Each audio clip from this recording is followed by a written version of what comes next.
अखिलेश यादव जी का तहे दिल से शुक्रिया अदा करना चाहता हूं, उनका, उनके साथियों का, जो उन्होंने आज इतनी गर्मजोशी के साथ हमारा स्वागत किया, हम लोगों को मिलने का समय दिया।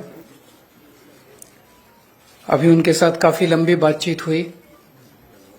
बातचीत का विषय आप लोग जानते ही हैं कि दिल्ली के लोगों ने बहुत लंबा संघर्ष करके, दिल्ली के लोग वोट डालते हैं, वोट डाल के एक सरकार चुनते हैं और उम्मीद करते हैं कि वो सरकार उनके सपनों को, उनकी जरूरतों को पूरा करेगी। और यही हमारा संविधान कहता है, यही भारतीय जनतंत्र है। लेकिन 2015 में जब हमारी सरकार बनी थी दिल्ली में, तो फरवरी में हमारी सरकार बनी और मई के महीने में मात्र 3 महीने बाद मोदी सरकार ने एक नोटिफिकेशन जारी करके हमारी सारी शक्तियां छीन ली। ब्यूरोक्रेट्स के ऊपर जो कंट्रोल होता है एक चुनी हुई सरकार का, अफसरशाही के ऊपर, ऑफिसर्स की ट्रांसफर पोस्टिंग, कोई ऑफिसर काम ना करे तो उसकी डिसिप्लिनरी प्रोसीडिंग्स, गलत काम करे, भ्रष्टाचार करे, उसके खिलाफ एक्शन, नई पोस्ट क्रिएट करना, रेगुलराइजेशन करना, ये सारी जितनी भी शक्तियां थी वो सारी शक्तियां उन्होंने एक नोटिफिकेशन जारी करके छीन ली दिल्ली सरकार से, आम आदमी पार्टी की सरकार से। उसके बावजूद हमने काफी काम किया और इतना काम किया कि अगली बार फिर हम भारी बहुमत से जीते। 70 में से 62 सीट आई हम लोगों की। लेकिन 8 साल की कोर्ट कचहरी की लड़ाई के बाद 11 मई को सुप्रीम कोर्ट की संविधान पीठ ने, कॉन्स्टिट्यूशन बेंच ने 5-0 से फैसला दिया कि सारी शक्तियां चुनी हुई सरकार के पास होनी चाहिए। अगर चुनी हुई सरकार के पास अफसरशाही पे कंट्रोल करने की शक्तियां नहीं होंगी तो वो सरकार काम नहीं कर सकती, चुनी हुई सरकार काम नहीं कर सकती, और ये संविधान के खिलाफ है। बहुत क्लियर ऑर्डर था, स्ट्रांग ऑर्डर था। हमें अपना अधिकार, दिल्ली के लोगों को अपना अधिकार पाने में 8 साल लग गए, लेकिन मोदी जी को 8 दिन लगे। 11 मई को सुप्रीम कोर्ट का ऑर्डर आया और 19 मई को प्रधानमंत्री जी ने अध्यादेश पारित करके सुप्रीम कोर्ट के ऑर्डर को कैंसिल कर दिया, पलट दिया। 19 मई को क्यों किया? 19 मई की शाम को 5 बजे सुप्रीम कोर्ट बंद हो गया, वेकेशन हो गई सुप्रीम कोर्ट की। 5 बजे वेकेशन हुई, रात को 10 बजे रात के अंधेरे में मोदी सरकार ने अध्यादेश जारी करके सुप्रीम कोर्ट का ऑर्डर कैंसिल कर दिया। यही दिखाता है कि उनके दिल में काला था। अगर वो 2 दिन पहले सुप्रीम कोर्ट का वो अध्यादेश जारी करते, हम सुप्रीम कोर्ट से जाके स्टे ले आते। लेकिन अब सुप्रीम कोर्ट बंद है, तो अभी हमें महीना भर रुकना पड़ेगा। जब सुप्रीम कोर्ट खुलेगा हम सुप्रीम कोर्ट भी जाएंगे। लेकिन यह अध्यादेश जब संसद के अंदर आएगा, तो संसद में, लोकसभा में तो बीजेपी की मेजॉरिटी है, लेकिन राज्यसभा के अंदर बीजेपी के मेजॉरिटी नहीं है। 238 में से 93 केवल बीजेपी के हैं। तो अगर सारी नॉन बीजेपी पार्टियां मिल जाएं तो इस अध्यादेश को हराया जा सकता है, इसे गिराया जा सकता है। और अगर ये अध्यादेश गिर गया तो आप ये मान के चलिए कि 2024 का सेमीफाइनल हो जाएगा। राज्यसभा के अंदर अगर इनका अध्यादेश बिल नहीं बन पाता और हार जाता है, पूरे देश में बहुत स्ट्रांग मैसेज जाएगा कि मोदी सरकार दोबारा नहीं आ रही है। मेरी अभी इसमें काफी विस्तार से चर्चा हुई माननीय अखिलेश जी से, और मैं तहे दिल से उनका शुक्रिया अदा करता हूं। दिल्ली के लोगों की तरफ से, दिल्ली के 2 करोड़ लोगों की तरफ से अखिलेश जी का और उनकी समाजवादी पार्टी का मैं शुक्रिया अदा करता हूं कि उन्होंने हमें पूरा आश्वासन दिया है कि राज्यसभा के अंदर जब आएगा तो पूरे समर्थन करेंगे दिल्ली वालों का और इसका विरोध करेंगे। मैं अब अखिलेश जी से रिक्वेस्ट करूंगा कि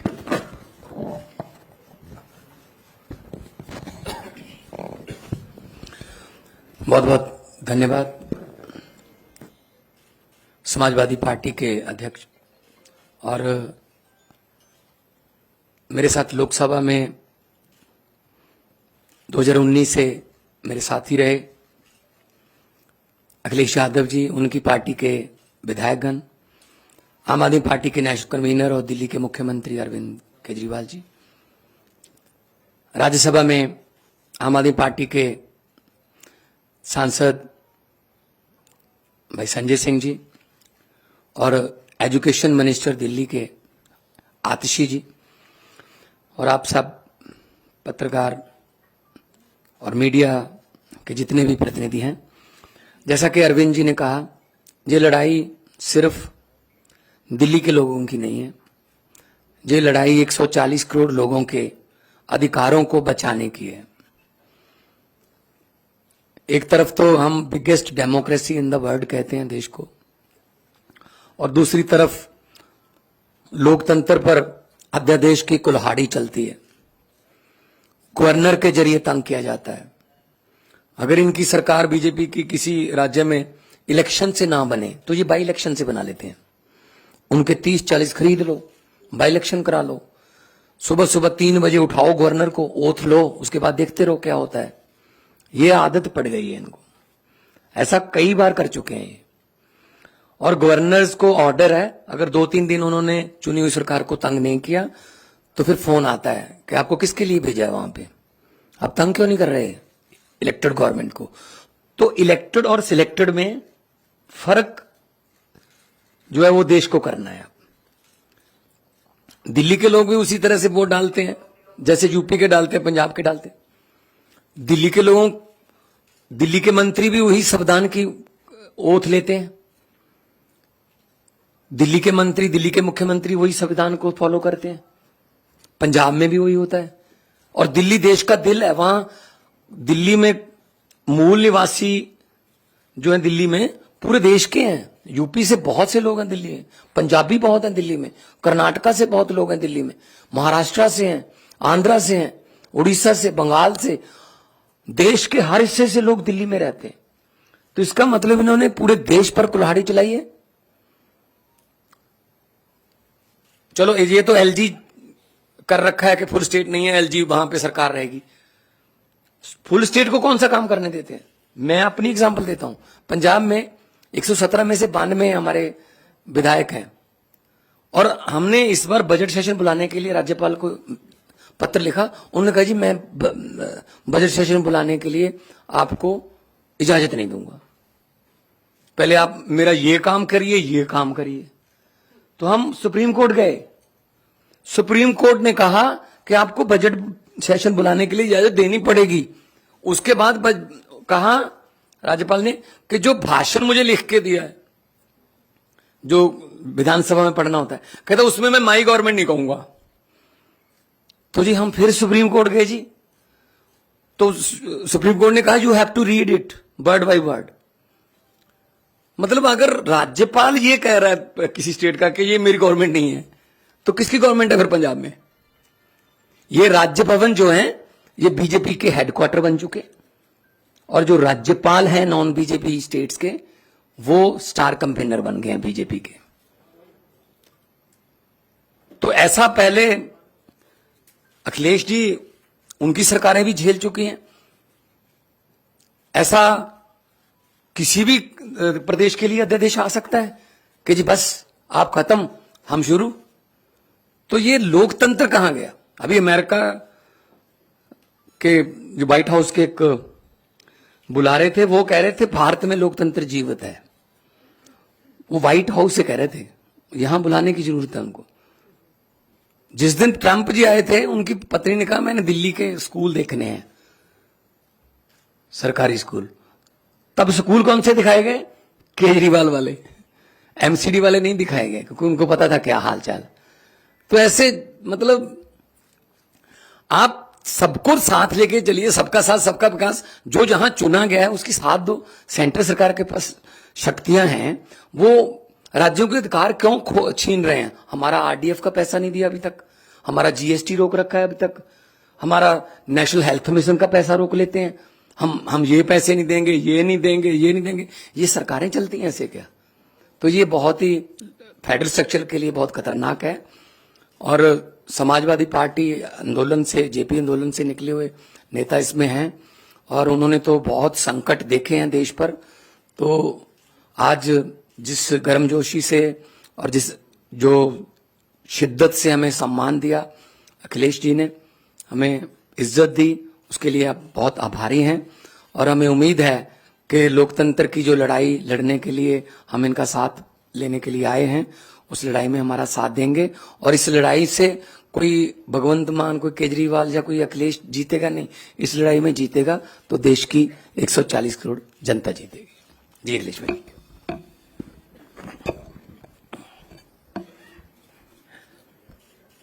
दिल्ली के मुख्यमंत्री अरविंद केजरीवाल जी, पंजाब के मुख्यमंत्री मान साहब, मैं सबसे पहले उनका स्वागत करता हूं और उनका धन्यवाद और आभार भी प्रकट करता हूं। मैं उनको भरोसा दिलाता हूं कि दिल्ली का अध्यादेश जो आया है वो एंटी डेमोक्रेटिक है। इस ऑर्डिनेंस की जो सोच है वो एंटी डेमोक्रेटिक है। मैं आपको भरोसा दिलाता हूं कि समाजवादी पार्टी का पूरा साथ आपके साथ है। साथ ही साथ जो आप अच्छा काम कर रहे हैं शिक्षा के क्षेत्र में, स्वास्थ्य के क्षेत्र में, वो भारतीय जनता पार्टी को रास नहीं आ रहा। अच्छे काम को बिगाड़ने का काम देश में अगर कोई काम कर रहा है तो वो भारतीय जनता पार्टी है। और आपके अच्छे काम को और अच्छी सोच को देख करके घबरा रहे हैं। उन्हें लग रहा है कि दिल्ली की जनता कहीं साथ बढ़ते सन्नाटा न कर दे बीजेपी को, इसलिए आपके खिलाफ ये ऑर्डिनेंस लाया है। मैं आपका सहयोग करूंगा, साथ दूंगा। हमारे जितने भी सदस्य हैं वो आपके साथ होंगे। Thank you. बहुत धन्यवाद आपका।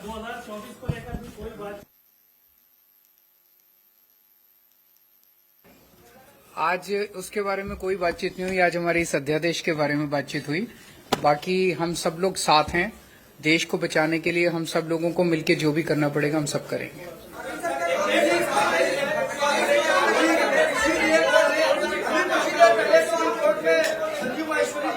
अभी अरविंद सर, आपसे एक सवाल है। देश में कानून व्यवस्था को लेकर ये सवाल है कि थोड़ी देर पहले ही कोर्ट में एक हत्या हो गई है, 2 लोगों की उसमें जान चली गई है। इसके पहले पुलिस अधिकारी की हत्या ये आप मत पूछिए, आप आपसे मत पूछिए। देखिए, आप भी वही पूछ रहे हैं, आप भी वही पूछ रहे हैं। अगर समाजवादी पार्टी कुछ कह देगी तो कहेंगे कि समाजवादियों ने मरवा दिया। बहुत धन्यवाद आपका। ये बात आप समझते हो, इसलिए मुझे बोलना नहीं है। आइए।